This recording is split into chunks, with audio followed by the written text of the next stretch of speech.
Bismillahirrahmanirrahim. Wassalatu wassalamu ala sadiqil amin. Bonjour tout le monde.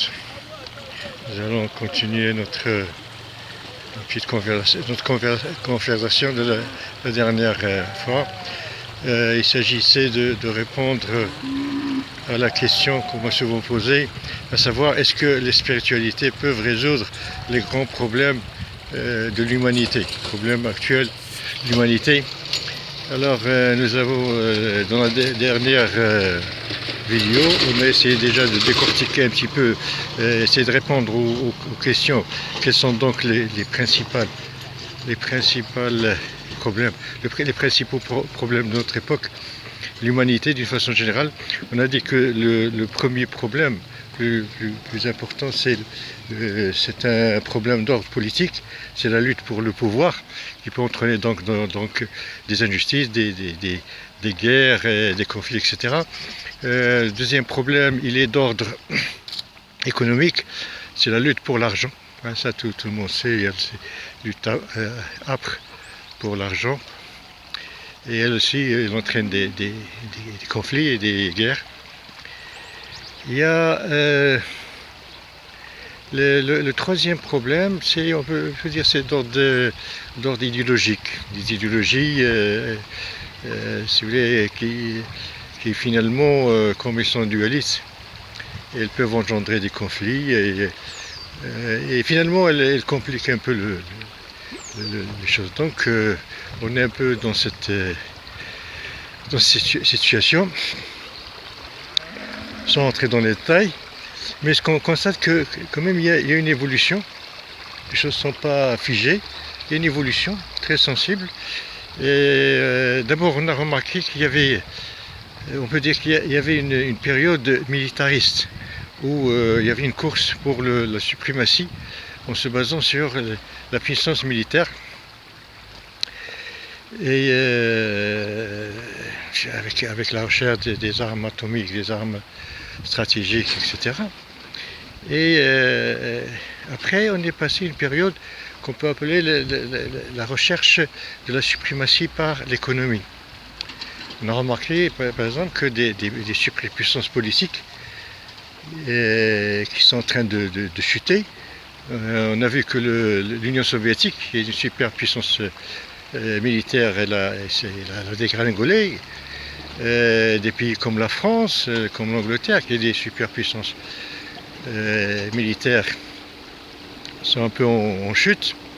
Par contre, il y a des pays qui étaient démilitarisés, et comme l'Allemagne, comme le Japon, qui sont un peu, si vous voulez, devenus plus importants. L'Allemagne est devenue plus importante, par exemple, en Europe que la France et l'Angleterre. Donc, la recherche de la suprématie est passée donc du domaine purement militaire au domaine économique. On peut voir aussi dans l'évolution du problème du Moyen-Orient. Avant, on tablait sur la puissance, si vous voulez, la supériorité militaire de l'État Israël. Et puis, à partir de 1995, on a essayé de faire un plan, une sorte de solution, qu'on appelait le plan le nouveau Moyen-Orient, et qui tablait sur un développement économique des pays du Moyen-Orient. Ce qu'on peut constater, c'est que cette suprématie par l'économie n'est pas non plus sûre, parce que vous pouvez investir dans des budgets énormes, des budgets de recherche scientifique, mais ces recherches, ces découvertes, vous êtes obligé de les partager avec l'ensemble des autres pays, avec l'ensemble des pays, parce que vous avez besoin de faire du commerce, parce que quand on table sur l'économie, c'est le commerce qui va primer. On a vu par exemple un grand projet américain qui était au temps de Reagan, président Reagan, et qui s'appelait la guerre des étoiles. C'était donc un plan militariste pour avoir une suprématie militaire au niveau des satellites, de la guerre, si vous voulez, par satellite, par fusée. Et finalement, ils ont passé ce grand projet, ils ont passé au domaine économique, ce qui a donné l'impulsion pour les chaînes de par satellite, pour l'Internet, etc. Et finalement, ce sont d'autres pays qui ont profité, comme les pays asiatiques, comme l'Indonésie, comme la Malaisie, comme la Corée, qui ont profité, parce que c'est eux qui fabriquent en grande quantité les appareils récepteurs, par exemple. Bon, maintenant on est en train de passer à une autre phase, qu'on peut appeler la phase sociale ou humaine, purement humaine, parce que tous les pays, quels qu'ils soient, grands, petits, qu'ils soient puissants militairement ou non économiquement, ils vont affronter leur propre population.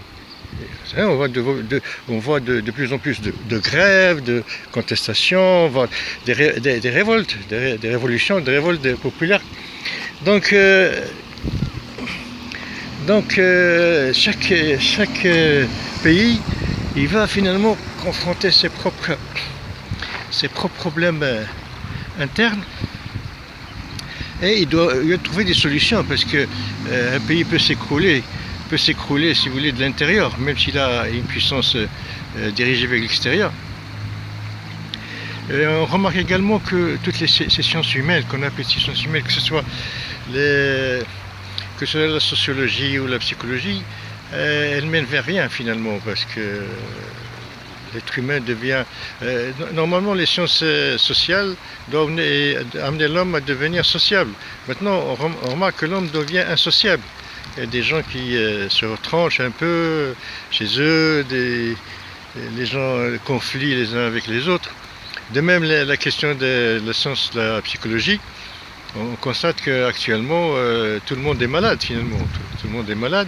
Et ce n'est pas uniquement des maladies physiques, ce sont des maladies au niveau du psychisme. C'est des maladies de nerfs, etc. Donc l'être humain, il souffre. Il y a une souffrance à l'échelle de l'humanité, des impasses de tous ces projets, si vous voulez, de la modernité, que ce soit du point de vue dans le domaine militaire, dans le domaine économique, et même dans le domaine des sciences humaines.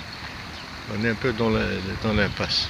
Donc il faut, si vous voulez, la compétition maintenant entre les nations, c'est de trouver des solutions au point de vue humain, solutions pour l'être humain.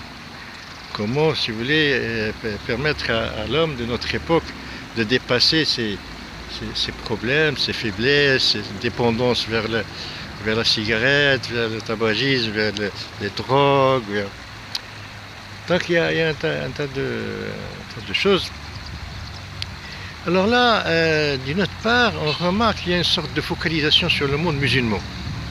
Toutes les chaînes actuellement, les médias, il y a une sorte de concentration, de focalisation sur l'islam, sur les musulmans, tout ce que font les musulmans, il est médiatisé. C'est pas uniquement la question de conflit, il y a également le Coran qui est visé, le prophète sallallahu alayhi wa sallam qui est aussi visé, tout est visé. Alors finalement on va vers quoi? Si on tient compte des conflits actuels, de l'impasse finalement du monde occidental, une impasse, et de l'intérêt pour l'islam, on va remarquer une chose, c'est que l'islam, les musulmans, l'islam est en train de prendre conscience de sa dimension. Le monde musulman est en train de prendre conscience de sa propre dimension. Avant, on croyait que l'islam, c'est les pays arabes, quoi. Alors maintenant, ça va commencer depuis quand même un certain temps. On a découvert par exemple qu'en Afrique du Sud, c'est pas uniquement l'Afrique du Nord, en Afrique du Sud, il y a une activité de musulmans d'origine asiatique qui est très importante. L'islam, il est présent dans toute l'Afrique, y compris l'Afrique du Sud. On a commencé à découvrir avec certaines surprises à l'époque que l'islam joue un rôle en Amérique, aux États-Unis. On entendait parler par exemple de Cassius Clay, Mohamed Ali, le boxeur champion mondial musulman. On a entendu parler de les Panthères Noires, Malcolm X. etc. Et on continue à entendre parler de l'islam en Amérique. Dernièrement, on a vu que dans l'Irlande, avec ces questions de tuerie dans la mosquée, la Chine, maintenant, la Russie, on parlait des Tchétchènes, etc. Donc, le monde musulman, il est en train de se présenter comme une sorte de cercle, un grand cercle, donc qui passe par un peu partout, l'Amérique, l'Afrique du Sud, l'Amérique, l'Europe, la Russie, la Chine, etc. Et donc le monde musulman est en train de découvrir, d'ailleurs dans la douleur, il y a des cicatrices, mais c'est pas ça, c'est ce qui est le plus important, c'est de voir un peu les choses d'en haut. Donc le monde musulman il est en train de découvrir ces dimensions qui sont internationales. Et la deuxième chose, il est en train d'être centré. Il prend un centre, c'est un cercle avec un centre. Et ce centre, ce qu'on remarque, c'est pas le Médine ou la Mecque, c'est le Quds, c'est Jérusalem. Donc un monde musulman qui est un grand monde, un grand cercle avec un centre qui est Jérusalem. Le Quds, cette ville, c'est également le centre du judaïsme et du christianisme.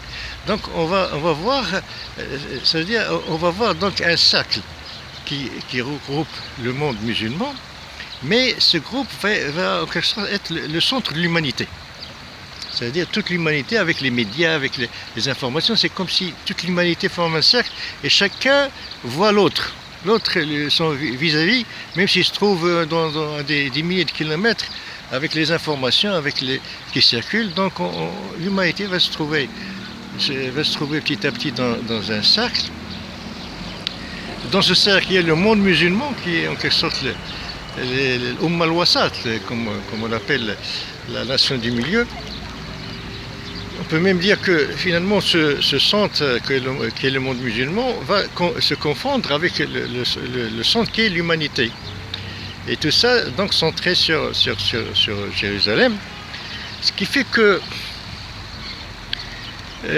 pour sauter au soufisme, parce qu'on est en train de, comme j'ai dit, c'est une vision soufie, pour donc soulever la question du soufisme. Et le soufisme, quand il est apparu au IIIe siècle de l'Hégire, c'était des personnes, des questions d'individus, des gens qui vivaient dans leur palais, dans leur maison, dans leur commerce, et puis ils quittent leur palais ou leur commerce, ils vont comme ça, droit. Quelqu'un comme Ibrahim al-Adham, qui était un prince, qui vivait donc son domaine, il faisait la chasse, était passionné par la chasse, et tout d'un coup il a appelé un berger, il lui a donné ses vêtements, il a changé avec lui les vêtements, il a pris les vêtements déchirés, usés et déchirés du berger, il lui a donné tout l'argent qu'il avait en poche, et puis il est parti comme ça, il a pris la direction dans le désert vers la Mecque. Donc le soufisme c'était une affaire de personnes qui voulaient sentir tout d'un coup quelque chose, comme s'ils recevaient un appel, et puis elles partaient. Chacun partait comme ça devant soi, d'une façon linéaire, pour trouver quoi? Pour trouver son cœur finalement. On cherche son cœur, on cherche son âme. Et cette recherche a été, si vous voulez, souvent un axe droit, on prend un peu la direction. Ibrahim al-Adham, il a pris la direction de la Mecque. Et il marchait comme ça, puis après il a rencontré quelqu'un, qui lui aussi marchait dans le même sens, et il s'est avéré que ça va être son maître finalement. Bon, alors à partir du XVIe siècle de l'ère chrétienne, les grands maîtres, comme Abd Jilali, comme Shadili, comme Noumachiche, ils ont dit non, on va pas continuer à marcher comme ça, on va pas chercher chacun cherche son cœur d'une façon linéaire, en allant droit vers soi. On va fermer un cercle. L'ensemble des aspirants, et chacun donc va chercher son cœur. À lui seul, c'est quelque chose d'intérieur, mais en même temps, on va le chercher ensemble. On va se rendre compte que quand on fait un cercle, notre cœur se trouve au milieu. C'est-à-dire on a le même cœur. Hein, quand les invocateurs se mettent en cercle, donc chacun s'oriente vers, trouve son cœur, il va son cœur, mais ce cœur il est en commun. Donc on cherche notre cœur de façon commune, et quand on fait un cercle, il est au milieu. Et quand les invocateurs font un cercle, le pôle est présent. On ne le voit pas, chacun parfois le voit. Le pôle, c'est-à-dire le pôle, c'est celui qui relie la terre au ciel et qui oriente l'humanité, il oriente les gens vers, il les oriente, si vous voulez, et il les fait, si vous voulez, il leur donne une impulsion ascensionnelle pour retrouver le niveau supérieur. Alors, maintenant, ce qu'on est en train de voir, c'est que d'ailleurs c'est une tradition dans l'islam, dans la société islamique, les cercles, c'est quelque chose de très important. Quand on mange, on se met en cercle. Il y a le halqa, le spectacle traditionnel qui se met en cercle. Et surtout le soufisme, il développe cette notion de se mettre en cercle. Le cercle, c'est la figure parfaite. C'est la figure géométrique parfaite, c'est l'accomplissement.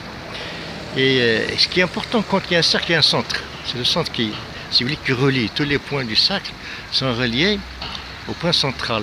Donc, si l'humanité maintenant forme un cercle, c'est que le pôle va se trouver au milieu du cercle.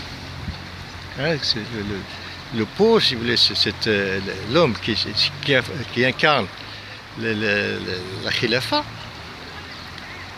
représentant Dieu sur terre, il se trouve au centre, il oriente. Donc, si vous voulez, toute l'humanité va tendre vers un cœur commun, vers une âme commune.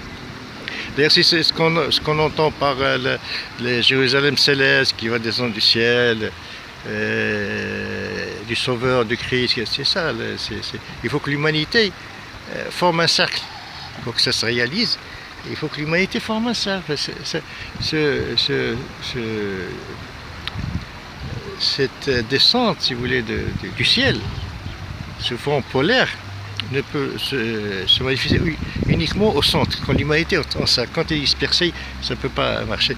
Donc, je pense, le soufisme va donc jouer, à notre avis, il doit jouer ce rôle, si vous voulez, pour relier l'humanité et la relier vers la transcendance, vers les principes supérieurs. Je vous remercie.